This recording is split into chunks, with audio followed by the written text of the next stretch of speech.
Hello. Welcome, everyone. I'm Nancy Sausser. I am the curator and artistic director at McLean Project for the Arts. And I'm really happy to have some of the artists in our current exhibitions with us tonight on Zoom. Jen and I are sitting in the gallery. You can see some of the art behind us. And we are going to, unfortunately, two of the artists were going to be here, but are ill. So our ranks are down by two, but we're gonna talk about both shows. The two shows that are in the gallery right now are In the Round, Dimensional Fiber, in the space that we were in right now in the Emerson Gallery. And then that is featuring works by Sookkyung Cho, Christina Penhote, Linda Colsh, Sookkyung Park, and Michael Gessner. And then works by Ronni Jolles in Trees on the Edge, artworks in layered paper. So we're just really happy to get going.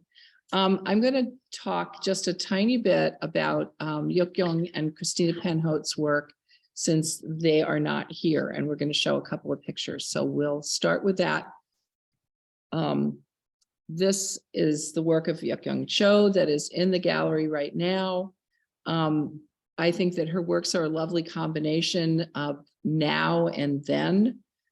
They were mostly created during the pandemic, the series that's here, while at home and using quotidian materials at hand like cloth and yarn, works that are paying homage to everyday life and to the everyday life of others. And at the same time, she's digging into her cultural past, referencing a genre of Korean painting popular during the Joseon era, where artists depicted books and other everyday objects. And in a twist on current life, she includes objects like donuts, coffee foam, and filter. You can see, not in these pieces, but in some of the others, there are Starbucks labels and Amazon boxes. And the three pieces on the right here are homages to her late father. So there are lots of objects in there, of things that he particularly liked. And so there's a sense of reverence and humor in the arranged clustered compositions that read almost as a hybrid between the still life and shrines. And they tell stories and they record time and are both personal and universal. So Christina Penhote's work, coming up here, she works in wool in an organic way without the usual cluster of cloth. And she is expressing emotions through abstract shape and ways that we respond to, I think, unconsciously and consciously. There's something visceral about the work, and it elicits strong reactions, bringing up references to body parts and inside organs, sort of the shapes of our physical life. And their characters in our world, we meet them rather than look at them. And in this, she's sort of bringing out her background in biology and in architecture as well, working both in rich color, and you can see here with the one piece in the middle, also with no color. And I think both work really well and differently. Before we move on to the other artists, I just wanted to say a couple of words about the actual content of the show, sort of the intent of the concept. The idea was to bring together works by artists who use fiber to work in 3 dimensions. So they're making objects. The objects are both wall-oriented and some living out in the space. So they're using fiber-based materials, which are most often flat. You know, we think of weaving, we think of quilting, and they are making pieces that exist in the world so that we meet them. face to face. And I'd like to think it's not your average fiber show. They're notable, the works by the different artists in the show, I think, are notable for their differences rather than their similarities. And each works have a very distinct sense of presence coming from the way they exist in space, the material they're made of, the process used to make them, the sensibility and intentions of the maker, and the interaction between the material and the maker. And with that, I am turning it over to the wonderful artists that we have. Hi, I'm Linda Colsh, and I have some pieces in this show, and it was quite an honor to be asked to be in this show. I love the space. This piece is the one you see just as you come in the entrance, and it is a kinetic installation. In 2015, I made several of these, and this particular one is themed on the theme of migration, which is something a theme I come back to over and over again. I lived for many years as an expat overseas in Asia and Europe. And so migration is something I've thought a lot about, whether you're a resident or an expat or any kind of a non-native. And you can see these are two different setups for the installation. One is compact, which is the one that's at McLean Project for the Arts. And the other one is a wider spaced one. Either way, these moth-like figures, pieces float and turn as the air moves. And you can see in the detail there, I have included both people and text. Next. The moths in the installation that's at McLean Project for the Arts are coffee filters, and I've worked quite often with coffee filters. This is another piece that's not in the show, but is also worked from coffee filters. And I use the filters quite often for representing migration, because I feel like coffee is one of those drinks that you kind of get together with friends, new and old, and you meet over coffee. And as a migrant, you almost feel like you filter in and out of a society. Next. This is another piece of mine that's in the McLean Project for the Arts show.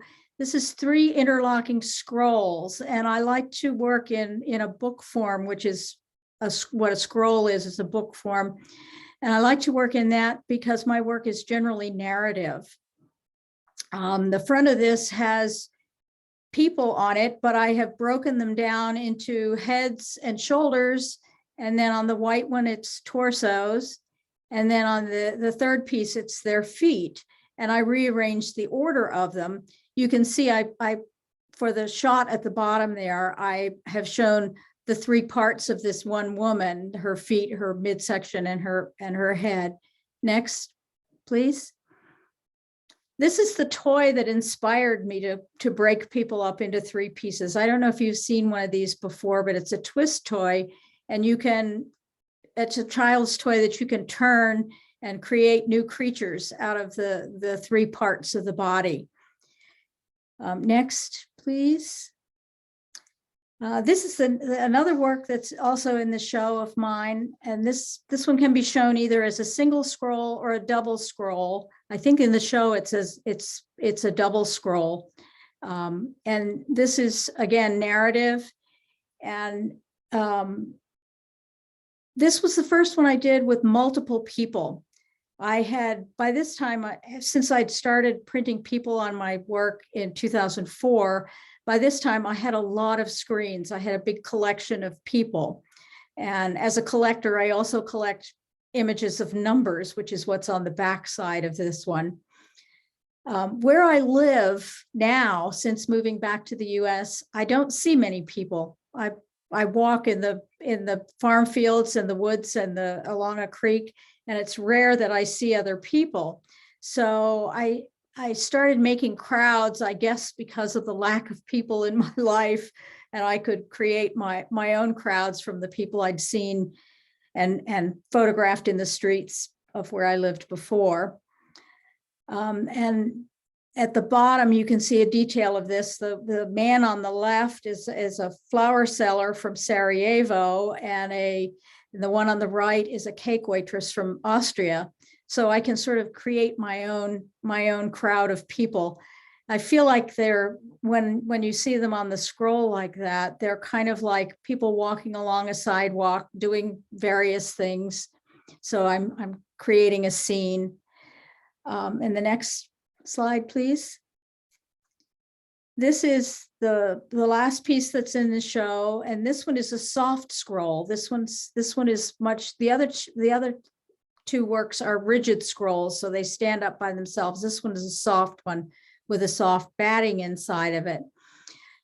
This too started out to be a story of migration, but while I was working on this, it's when COVID hit.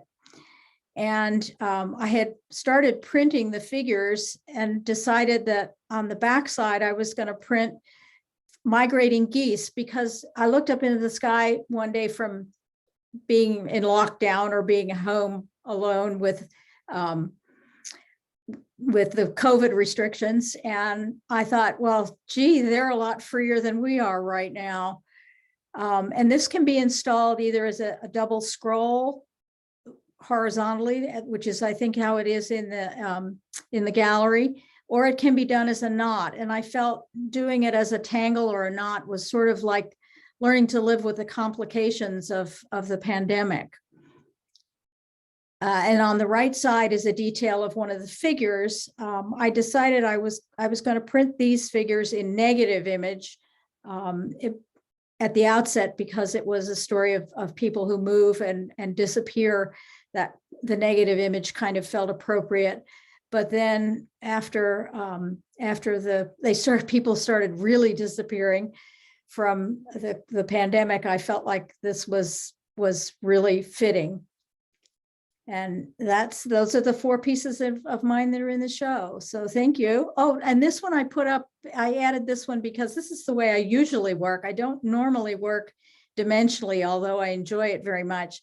But this is an example of my 2-dimensional work, and also an example of me creating a crowd out of one person. Thank you.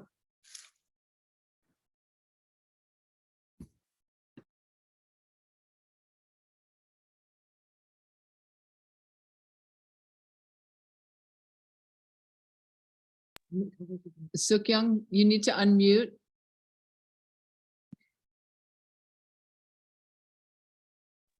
Okay, I forgot. Yes. Hi, everyone. My name is Sookkyung Park. I made this work hoping that everyone's wishes and peace come true by making a large lotus leaves. Yes. And I use white traditional paper to emphasize the texture. You can clearly see how the paper textures are interconnected. Next, please. Yes, you can see clearly how the interconnected each other, and the materials for this piece are paper and thread. Thread is also a symbol of longevity. There is a cultural tradition of thinking that thread is a medium that connects people. Yes, next, please. So, first time I made that one just a small piece of paper. I believe that one small seed is a source and a new living organism is born. So I made these one pieces, and later I made lots of pieces of leaves and all connecting together and using the thread. Yes, that is also somebody come to my sculpture. They can made the wishes using the paper. Yes, next, please. Thank you, everyone. Yes, yes, thank you.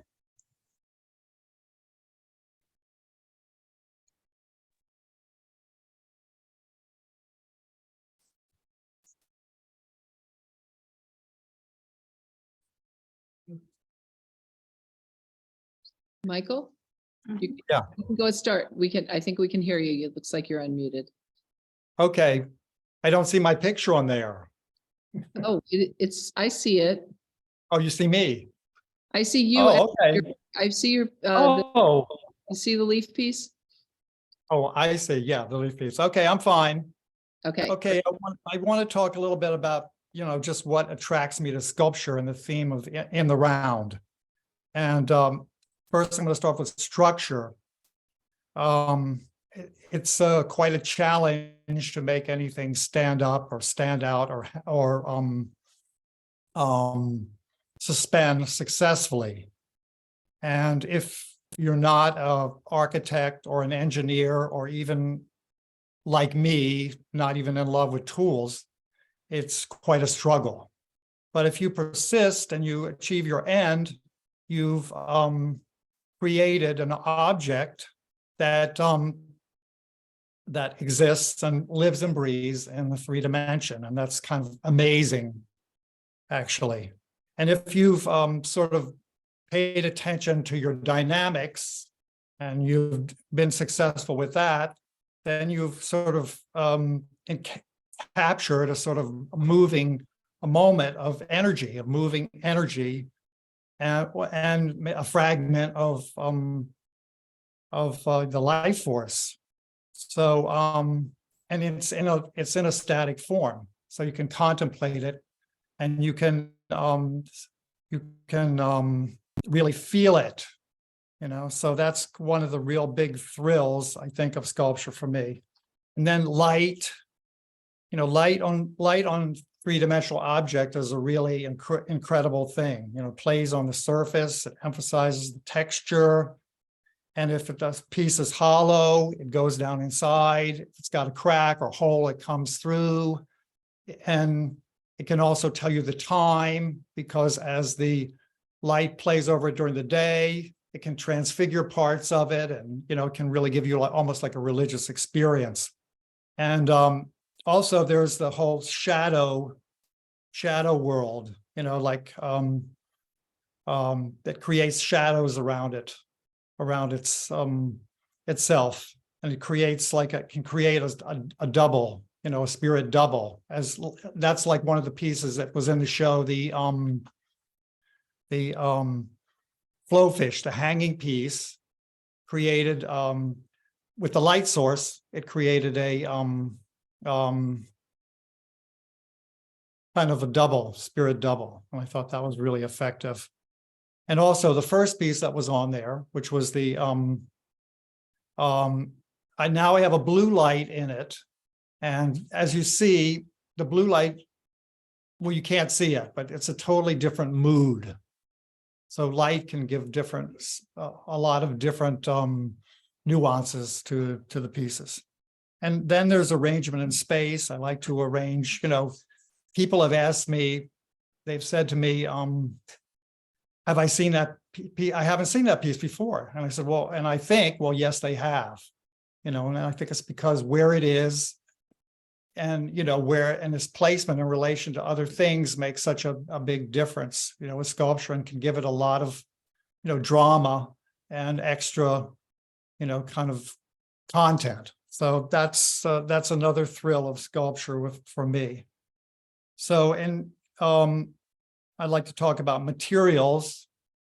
I like to work with natural materials, and I began working with wood, fell in love with wood. As you can see behind me, there's a wood piece, one of my early pieces. And but I was living in an urban environment, and with limited resources, and wood was a very alluring medium, but it was just too heavy for me and too cumbersome. I just really couldn't deal with it. So I moved on to to branches, and I started working with branches and doing every kind of carving and doing installations and every kind of thing you could do with branches. Here's a piece, a branch piece that I did.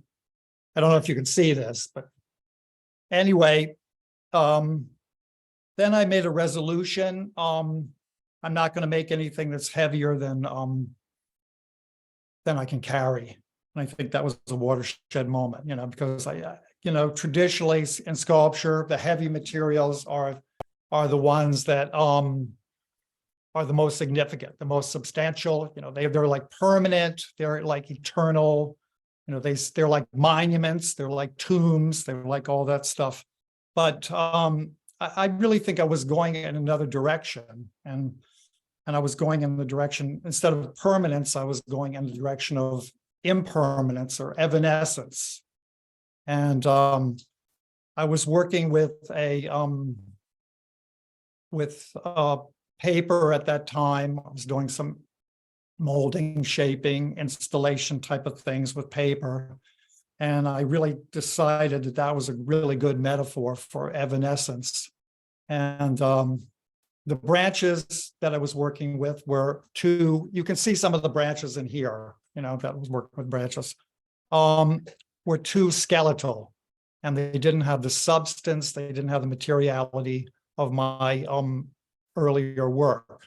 So the paper I found could volumize my work, but at the same time, it was lightweight and sort of had a different resonance of impermanence. So I began using the branches for my skeleton, or my structure, and the paper for my skin, or to bind the whole thing together. And I actually found out that gave birth to my new body of work, which is the last 10 years, and the works that you see that are in the show, So I guess I was creating my bridge between permanence and impermanence. And I found paper could be quite strong and quite durable if it's layered. And I was thinking about maybe, I don't know, air kites, lanterns, and also the first early airplanes that were made out of wood, armature, and paper. So that was, quite an amazing feat. So that's about the material part. That's where the fiber part of this, the theme of the show comes in. So, and I want to talk about my concepts a little bit. Like I think I've always been doing this, but I've been kind of using forms, organic forms, and instead of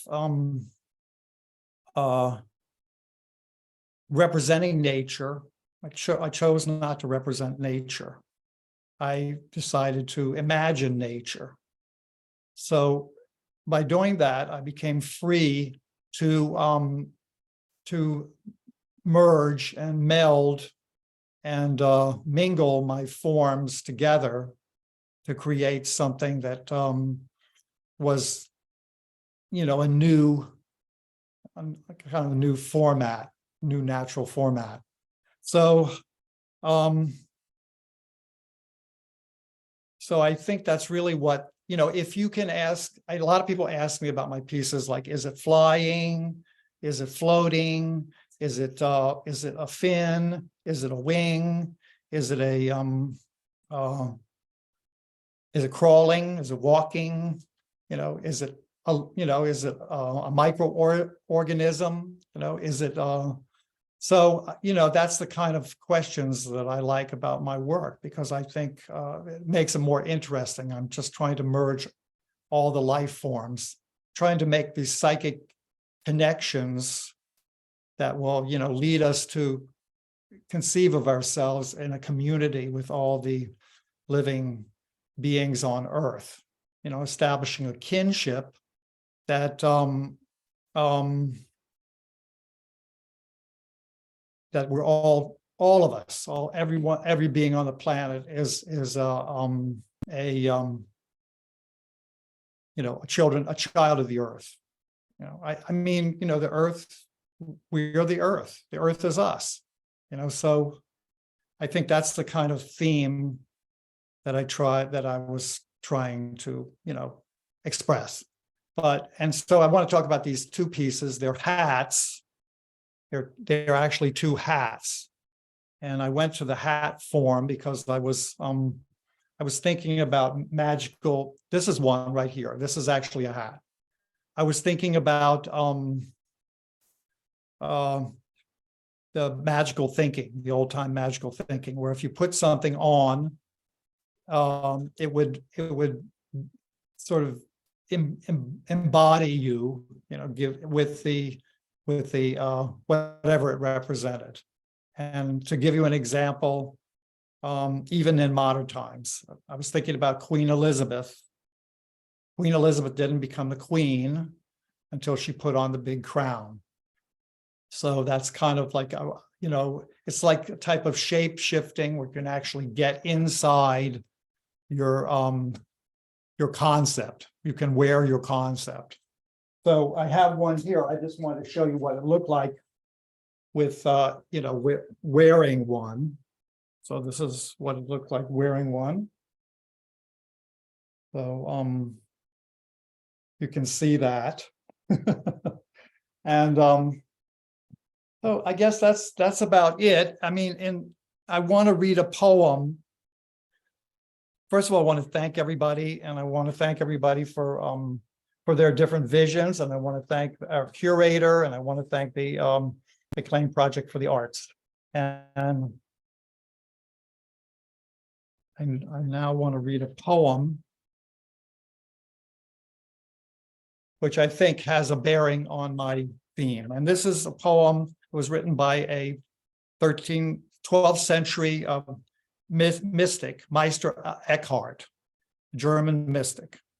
And he was, he went outside of the box, I think, and he got squashed by the Inquisition. You know, they just didn't really like these kind of feelings. But these are the kind of feelings that I have, I think. Okay, this is called When I Was the Forest. When I was the stream, when I was the forest, when I was still the field, when I was every hoof, foot, fin, and wing, when I was the sky itself. No one ever asked me, did I have a purpose? No one ever wondered, was there anything I might need? For there was nothing I could not love. Okay, well, peace out. That's for me. Thank you. Hello, can everyone hear me? Yes, okay. My name is Ronni Jolles. I'm the paper artist who is in the Atrium Gallery outside of the Emerson Gallery. And I work with paper, hundreds of kinds of paper that I've gathered from all over the world. For this show, it is all of trees. I love trees. I feel a strong connection to trees. And when I make pieces about trees, I find it kind of meditative and calming. So I really enjoy it. I work layering it. So I start with the background and then kind of work my way forward. And the paper, I gather it from all over the world. So it already has, I just have some examples. It already has different textures to it, different colors to it. And so I use it in a way that the painter might take the paint colors and put it on their palette. I look for the paper in the right color and the right textures that I'm looking for in that piece. And I don't use much paint, but I do for the trees. You can see the shadows on there. That's with paint. And I'm sort of going beyond the edge of the piece, the frames, sometimes more than others. But in this one, I do it a little on the top and the bottom. And this is sort of inspired by the Midwest and the mountains. all my tree pieces. I have fun with the background. Sometimes this is less realistic. So I'd look for the blues and purples and the way the colors are kind of mixed, and I layer them in the back. And then I will put the trees on top, and the trees have texture too. You can't really see it, but there's paper glued onto the paper. So it has dimension to it. And paper was a material that I really hadn't worked with until I stopped teaching. And it's just a wonderful, wonderful material. It's tactile, it's malleable. I can shape it and move it and crease it and crumple it. You can do anything with it. So I have really found that paper is the right art form for me. I've done many different, I've worked in different media, but paper seems to be the one that feels like it's my medium. I fit it well. This is a piece, actually in the show, it is silver. I changed it from gold to silver, the frame. This piece, I was trying to capture sort of the moonlight on a snowy night, and how it could be actually a sunrise too. But as I worked my way forward, I sort of take the paper and add dimension to it by sort of manipulating it as I glue it down. So the paper has texture, and then my way of gluing it to the canvas allows me to add more texture. And then I did take a little paint and kind of put it on my hand and go like this on top to make it sort of come out. So I'm trying for dimension, and I want people to sort of feel like they're going into the picture. They can kind of enter the picture, and that's what I try to do in my work. Next. This is another piece. I was trying to kind of show the wetlands and the waters in the distance, and then the trees outside my window. You know, sometimes I'll show them coming out of the ground. Sometimes I just want to show them as they're coming up and what I see behind them.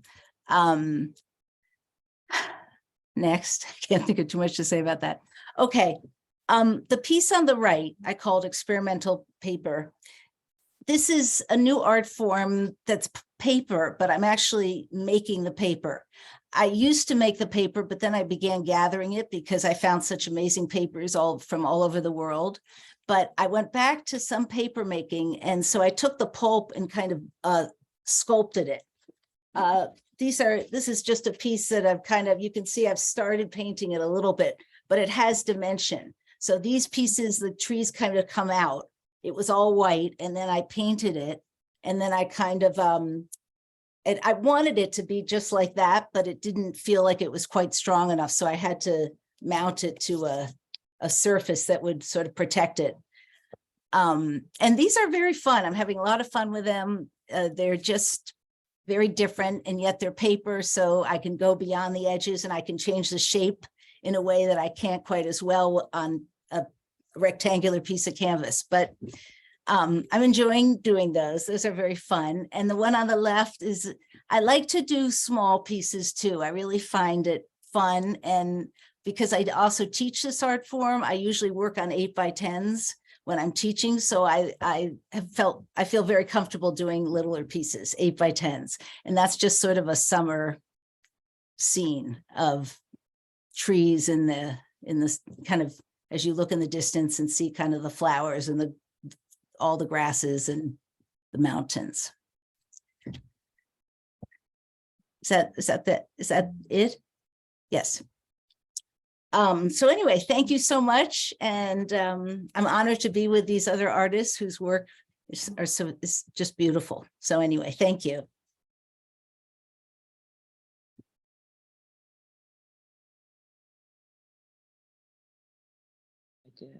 Okay, I am unmuted now. Thank you, everyone. That was great. That was actually really quite lovely. I really appreciate hearing your thoughts about your work. I neglected to mention that if anybody out there in the audience wants to ask a question to you all, if you would type it in the Q&A section down on the bottom, towards the right, towards the right-hand side, I will be able to then read it to all of the artists. And if you have a particular artist you want to ask something, make that clear too. In the meantime, I had a couple of thoughts myself as I listened to you talk. And I think that I'm curious, there's sort of two words that I think Michael used that I'm curious about what they mean to all of you in your work and in the process of making your work. And those two words are freedom and merging. So I'm wondering if anybody wants to talk about that a little bit. What are those? What do those concepts mean to your process or to the meaning behind your work?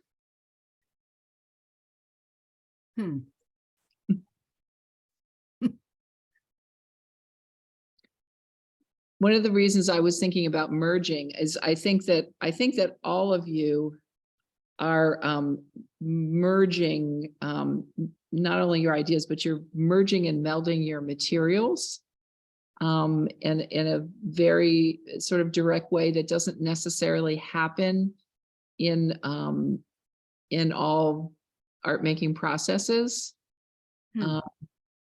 So Yeah. Well, I'll jump in on merging because I basically started out as a patchworker, and that certainly is merging shapes and forms, and my crowds are merging people. So yeah, I think I'm even not very conscious of merging, but it is definitely a part of what I'm doing. I guess I could see merging in this art, in the art form I created, because I was an art teacher for many years. So I would teach drawing, painting, sculpture, printmaking, all the different art forms. And so I think with paper, I found I could kind of merge those different qualities of dimension and color and composition and just all it seemed like it merged a lot of the things that I had liked in the different media. Yes. great. Mike, did you have something? Yeah. Yeah, I think for me, merging is kind of a spiritual thing. I like, sort of merging with the life force or something. And I think that my work is in a way an analogy, because I'm kind of like merging things. And it's kind of like in the activity of merging, I'm actually having the experience in some way. And actually when I get the thing finished and I look at it, I still have that feeling that I'm going there, I'm going to that place, almost like kind of like you're going home or something, to an interesting or intriguing place. So. Yeah, that comes across. And one of the things about your work that I think you don't necessarily see in the photographs, but you really notice when you see the work is the layering and the difference in the transparencies that happen as a result of that layering, and the layering then again being kind of an act of merging. Well, that's kind of like a thing about light, like, in a sense, that's kind of merging with light. Is what you want to say. It's like giving, making light to be part of your creation. Yeah. And I think that's really an exciting aspect. And with your lighting and the light sources, where it's coming from and how it's moving around the piece, I think is that intrigues me a lot. Yeah. All of the works, I mean, all sculpture, even you seeing in the back, I'm looking at you and I'm seeing the piece at the back and I'm seeing all the shadows that are surrounding it. Mm-hmm. And that kind of penumbras, the halos and the penumbras, it kind of makes it like spiritual somehow. Yeah. Oh, it definitely has that feeling for sure. Yeah. I think all the pieces in this show do. Yeah. Yeah. So we have a question from somebody who's out there who wants to hear a little more about technical challenges that you all encounter. And I think this is particularly pertinent because you're all kind of making up your own techniques. I mean, that's one thing about really each of you is that these are, you know, you're not working with materials in the way that folks necessarily do, just, you know, learn to do. You're kind of making it up as you go. And you're also, you know, just there's a level of inventiveness there that happens, which also I imagine comes with some unknowns and some technical challenges. Definitely. Yeah. You know, especially when you go from working in 2 dimensions to 3 dimensions, it's a leap. Mm-hmm. Yeah. I think one of the things you have to consider is when you have something 3-dimensional, you don't always see all of it. And so that was a challenge, was to keep going and making things that maybe weren't going to be seen or maybe were.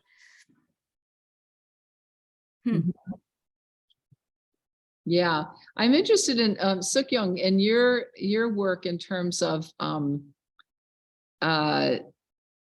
some of the technical challenges that you encounter, because you're really, you know, you're dealing with rather than placing it or hanging it from a wall, you're clustering it and hanging it, and actually took a small tour group through today, and they were very intrigued, and they were interested in the delicacy of the work, and they wanted to know how you installed it and how you moved it around, and I just kind of chuckled because, you know, I'm watching you bring it in and pull it out of the, you know, sort of garbage bags and just hang it up, and it is pretty tough and not that delicate. And so, you know, I'm just kind of wondering about the technical challenges that you encountered in making the work so sturdy, but yet it looks delicate.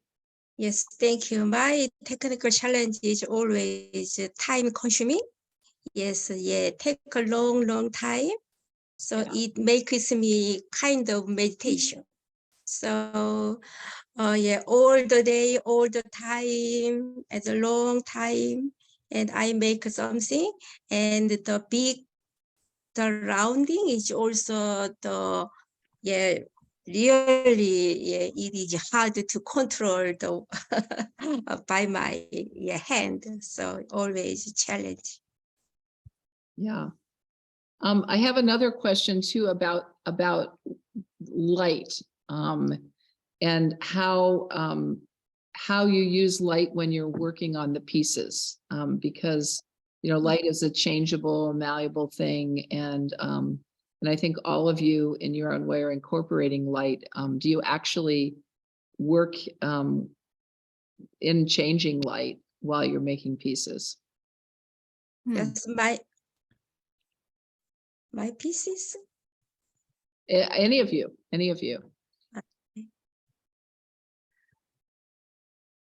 I think one of the things that you notice when you walk into the space where the show is the shadows immediately. Mm-hmm.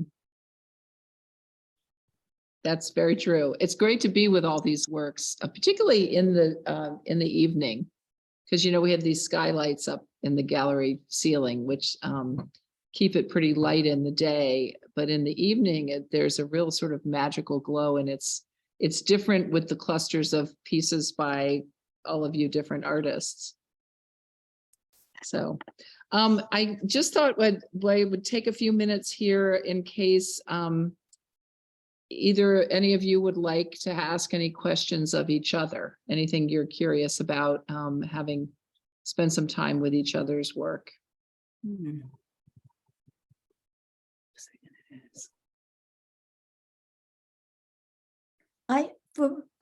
Is the one piece that's behind you, Nancy, is that actually 3 pieces? I think it's 4, right, Sookkyung? Yes, yeah, 4 pieces. Ah. Yeah. So they, then I guess the wonderful thing about that too is that you can cluster it in all sorts of different ways depending on what the space is that you're hanging it in. Yes, yes, yes, that's true. Yes. Yeah. And is Sometimes this standing, yes, and sometimes narrow and standing, depend on the places. Mhm. yeah. When you are hanging your piece or getting it arranged, do you have to sort of be under it as you're figuring out how it's going to look, or are you looking at it from the side? How do you sort of figure out how to hang it, how to display it? How to display? Just naturally that made me how to do that first step. And I sketched all the time and thinking of that. Yes, yes, yes. And she spent a lot of time on the ladder. I can attest to Yes. that too. I get sketched and memorizing everything is write down something. So yeah, I will make yeah easily. Thank you. Thank you. Anybody else? Okay, well, I think maybe we will end there. That was wonderful. The one thing I wanted to just say at the end here, is that, I was so excited to get talking about the art that I actually didn't say anything about MPA in general. So I just, for those of you who might be new and not know us, just to let you know really briefly that we are a nonprofit organization. Visual arts is our educational and the heart and soul of what we do. And we have been around over 60 years. We had our 60th birthday party last year.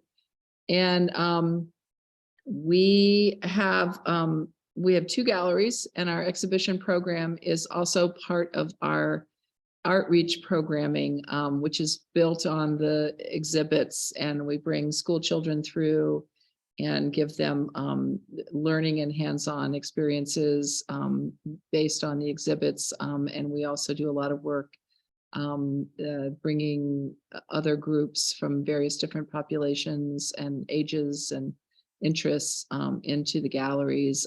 That program is run by Sharon Fischel. And we also have a wonderful festival in the fall called Art Fest. So there's a lot happening here.